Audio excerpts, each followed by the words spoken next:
Hello doctor hospital यार, अगर वो किडनी बेचनी हो तो कितने पैसे मिल जाते होते हैं?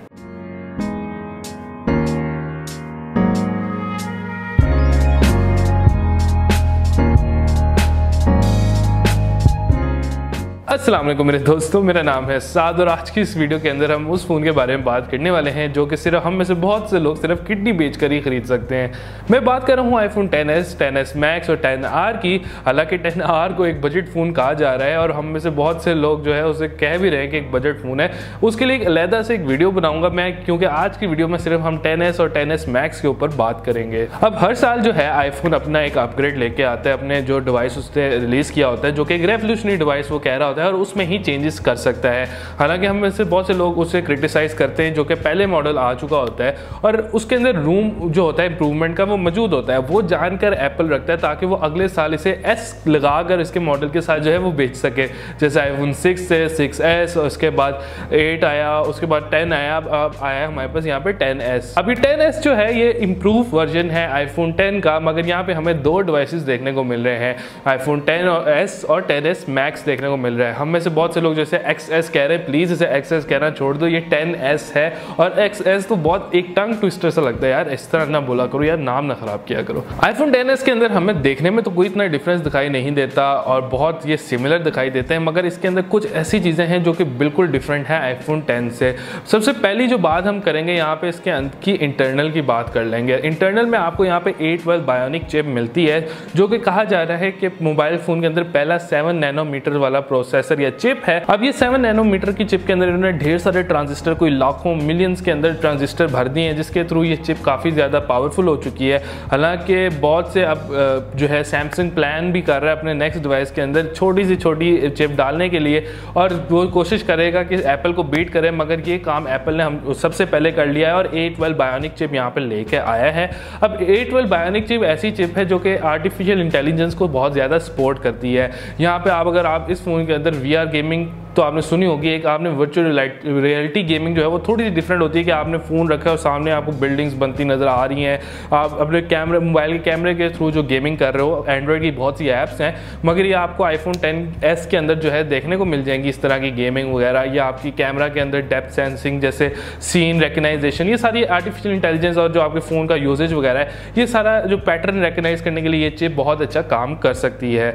इसका अगला जो फीचर है जो कि थोड़ा सा डिफरेंट iPhone X से, वो इसका कैमरा है। अब हर साल जो है जब भी ये S मॉडल आता है उसमें एप्पल जो है कैमरा को काफ़ी ज़्यादा इंप्रूव करता है और यहाँ पे भी जो कैमरा हमें बल्क नज़र आता था, थोड़ा सा बाहर निकला हुआ नज़र आता था iPhone X के अंदर, वो थोड़ा सा स्लिम डाउन कर दिया गया है। इसका ड्यूल कैमरा सेटअप ही है। यहाँ पे आपको जो सबसे ज़्यादा इंपॉर्टेंट और जो सबसे अच्छी चीज़ मुझे दिखाई दी है वो इसका अपर्चर मोड है। अब पहले तो ये होता था कि आपने पोर्ट्रेट मोड लेना है, वो ऐसे प्रोसेसिंग होती थी या पीछे से वो ब्लर करने वाला।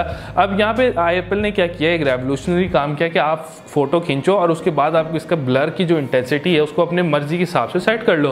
हालांकि ये सॉफ्टवेयर लेवल पे ही होगा मेरे ख्याल में, क्योंकि हार्डवेयर लेवल पे ये काम नहीं हो सकता। शायद हार्डवेयर लेवल का थोड़ा सा शेयर हो इस काम के अंदर, फिर भी जो है ये बहुत अच्छा एक डिफरेंट सा चेंज है कि आप फोटो लेने के बाद आप जज करो कि यार पीछे ज़्यादा ब्लर तो नहीं हो गया, बैकग्राउंड कम ब्लर करना है, या सारी एडजस्टमेंट जो आप खुद करना चाहो। और ये ब्लर काफ़ी ज़्यादा एक्यूरेट हमें यहाँ पे नज़र आ रहा है, क्योंकि अगर ये सॉफ्टवेयर अजीब सा होता तो ये मुँह पर ब्लर आ रहा होता, तो इस तरह चीज़ें हमें यहाँ पर दिखाई नहीं देती।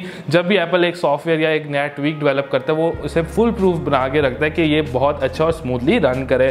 तो ये एक चीज़ मुझे काफ़ी ज़्यादा अच्छी देखने को मिली है। फ्रंट पे भी आपको पोर्ट्रेट मोड देखने को मिल जाएगा, जिससे पीछे सारा ब्लर श्लर हो जाएगा और आपको लगेगा कि आपने DSLR से सेल्फी ली है। तो इस तरह की चीज़ें आपको इस iPhone XS के अंदर देखने को मिल जाएंगी। अगर iPhone XS की बात करें तो यहाँ पे आपको 5.5 इंचेस या 5.8 इंचेस की स्क्रीन देखने को मिल जाती है और जो बड़ा मॉडल है इसका iPhone XS Max उसके अंदर आपको यहाँ पे 6.5 इंचेस की स्क्रीन देखने को मिल जाएगी। अब यहाँ पे जो iPhone XS Max जो है इसकी स्क्रीन जो है वो 6.5 इंचेस की तो है, मगर इसका जो फॉर्म फैक्टर है वो बड़ा नहीं है, मतलब कि इसकी स्क्रीन बड़ी है और इसका मोबाइल का जो साइज है वो छोटा है, क्योंकि फ्रंट पे सामने सारी स्क्रीन आ गई तो बेजललेस हो गया है। यहाँ पे एक और नई चीज हमें देखने को मिलती है, वो इसका कलर है। एक नया कलर हमें यहाँ पे देखने को मिला है जो कि गोल्डन कलर है। अब ये गोल्डन कलर इस तरह नहीं है कि बिल्कुल ही गोल्ड की तरह का गोल्डन हो, ये हमें थोड़ा सा डल किस्म का जो गोल्ड होता है ना, जो आप कह सकते हो लाइट ब्राउनिश टाइप का, जो अभी कभी आपने सैंड देखी है, रेत देखी देखी है डेजर्ट के अंदर, उस तरह का कलर हमें देखने को मिल रहा है। और जो एप्पल है वो उसके साथ ही इसकी कैंपेन चला रहा है कि आप डेजर्ट वाला कलर है आपके पास, आप गोल्ड हो गए हो,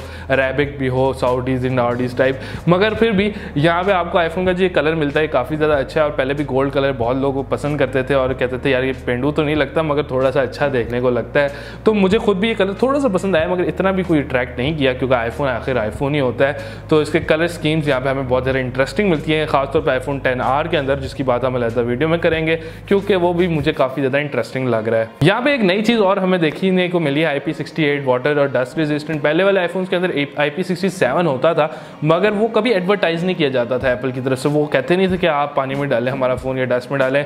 और एप्पल के पास बहुत सारे वाटर डैमेज डिवाइसेस आते थे। अब यहाँ पे उन्होंने IP68 जो है वहाँ पे डाल दिया है फ़ोन के अंदर। अब आप मिट्टी में फेंको, पानी में फेंको, जिस तरह यूज़ करना है करो, बट अब वाटर डैमेज जो है एप्पल के लिए भी कम केसेस आएंगे इनके सामने आईफोन 10s के अंदर। और आप लोगों के लिए भी फ़ोन जो है बेहतर हो जाएगा क्योंकि IP67 जो मेरे मोबाइल के अंदर भी है, और मुझे पता है ये कितनी नेमत होती है यार। अगर आपका कभी बारिश में यूज़ करना हो, कभी मिट्टी वो हवा चल रही हो, तो आप आराम से मस्त अपना फ़ोन इस्तेमाल कर सकते हो यार, बड़ा मज़ा आता है। बारिश वगैरह में आप पिक्चर ले सकते हो, आपको कोई टेंशन नहीं होती। तो ये एक अच्छा फीचर है। अब एप्पल कंपनी ने इस बार एक अजीब सा काम किया कि इन्होंने बैटरी रेटिंग हमारे साथ शेयर नहीं की और कहा गया है कि जो आईफोन 10 है और 10s मैक्स है इसके अंदर बैटरी जो है आईफोन 10 से ऑब्वियसली ज़्यादा रखी गई है, उसकी कैपेसिटी थोड़ी सी ज़्यादा रखी गई है, मगर किसी के साथ इन्होंने ये स्टैट शेयर नहीं किया, रेटिंग शेयर नहीं की, मिली एम्पेयर वाली रेटिंग शेयर नहीं की, जिसकी बैटरी वो ज़्यादा लॉन्ग लास्टिंग होने वाली है और बस आप ज़्यादा इसको इस्तेमाल कर सकते हो। यहाँ पे आपको एक नया फीचर भी देखने को मिल जाएगा। आईफोन ने अब ड्यूल सिम का सिस्टम स्टार्ट कर दिया। अब ये Xiaomi या ओप्पो वीवो की तरह ड्यूल 2 सिम नहीं लगेंगे इसके अंदर। बेसिकली इसके अंदर ई सिम का सपोर्ट मिला है, जो कि एक नई टर्म है हमारे रीजन के लिए। यहाँ पे क्या होगा कि एक ही सिम होगी मगर उस पर 2 प्रोग्राम्स जो है नंबर्स प्रोग्राम किए जाएंगे चिप के ऊपर। तो बेसिकली ये एक ही सिम होगी मगर इसके अंदर 2 सिमों की ऑप्शन होगी। अब ये चीज़ मुझे भी इतनी ज़्यादा क्लियर नहीं है यार, ये अभी इसके ऊपर मैंने थोड़ी सी रिसर्च करनी है और इसके ऊपर पढ़ना है, और जैसे ही मुझे ज़्यादा इसके ऊपर पता लगेगा ना मैं आप लोगों के लिए इसके लिए वीडियो बनाऊंगा। मगर ऑब्वियसली एक नई चीज़ है, पहले मैंने कोई इतने फ़ोन्स के अंदर ये फीचर देखा नहीं है, ये ई सिम वाली चीज़, मगर कहा जा रहा है कि आप इसके अंदर 2 नंबर यूज़ कर सकते हो। तो ड्यूल सिम टाइप इसके अंदर कोई सिस्टम मौजूद है, उसके ऊपर एक और मैं अलग से वीडियो बनाऊंगा, पूरा एक्सप्लेन करूंगा आप लोगों को। एप्पल क्लेम करता है कि आईफोन 10s और 10s मैक्स 30% फास्टर है आईफोन 10 से। यार मुझे नहीं लगता रियल लाइफ में इतना कोई फ़र्क आने वाला है। आईफोन 10 भी अच्छा खासी मोबाइल है, अभी तो लोग सोच रहे थे उसके बारे में, और जब मैंने कल बताया लोगों को यार नया आईफोन आ गया था, हैं अभी तो मैंने आईफोन 10 लिया यार क्या हो गया तुम्हें, तो अभी लोग ले रहे हैं, ये रियलिटी ग्रैस्प कर रहे हैं आईफोन 10 की। तो 10s का एक लॉन्ग शॉट लगता है, बहुत अमीर लोग ले सकते हैं, मगर जो नॉर्मल कंज्यूमर है उनके लिए इतना आईफोन 10 जिनके पास होगा वो तो बिल्कुल अपग्रेड नहीं करने वाले, इतना कोई बड़ा डिफरेंस नहीं है। अब प्राइस की बात करें तो ये आपको तकरीबन आईफोन 10s जो है ये लाख रुपए से ऊपर का ही मिलेगा, और आईफोन 10s मैक्स मतलब 1,20,000 कुछ का मिल जाएगा, क्योंकि इस पर ड्यूटी भी लगने वाली है। अभी मिनी बजट आ गया पाकिस्तान का। तो अगर आपके पास आईफोन 10 है तो जरूरत नहीं है अपग्रेड करने की आईफोन 10s और या 10s मैक्स के ऊपर, आपका अपना फोन अभी बहुत ज्यादा अच्छा है। अपग्रेड वो लोग करेंगे जिनके पास आई थिंक आईफोन 7 है या 6s है, उनके लिए ये बहुत बड़ा अपग्रेड होने वाला है। ये सब कुछ था आईफोन 10s और 10s मैक्स, जो नई चीजें आई हैं। बाकी चीजें तो आप सबको पता ही है, स्क्रीन और बाकी सारे फीचर्स वगैरह का, उस पर मुझे क्या बताने की जरूरत है आप लोगों को। अब मैं पूरी कोशिश करूंगा 10s मैक्स या 10s की अनबॉक्सिंग इस बार चैनल पे लाने के लिए। आईफोन 10 के टाइम पे भी मैंने यही कहा था, मगर अनफॉर्सीन सर्कमस्टांसेस के वजह से मैं अनबॉक्सिंग नहीं लेके आ सका, मगर इस बार मेरी पूरी कोशिश है कि मैं आप लोगों के लिए लेके आऊँगा अनबॉक्सिंग, और कोशिश करेंगे सबसे पहले लेके आऊँ। और तब तक आप मेरी वीडियोज़ को लाइक कर लें और मेरे चैनल को सब्सक्राइब कर लें, और नोटिफिकेशन बेल भी ऑन कर लेना, क्योंकि अगर जब भी मैं अनबॉक्सिंग करूंगा सबसे पहले तो आप लोग सबसे पहले देख पाओगे। तो इसी तरह मेरे चैनल को देखते रहो, सब्सक्राइब करते रहो और मेरी वीडियोस को लाइक करते रहो। Thank you for watching.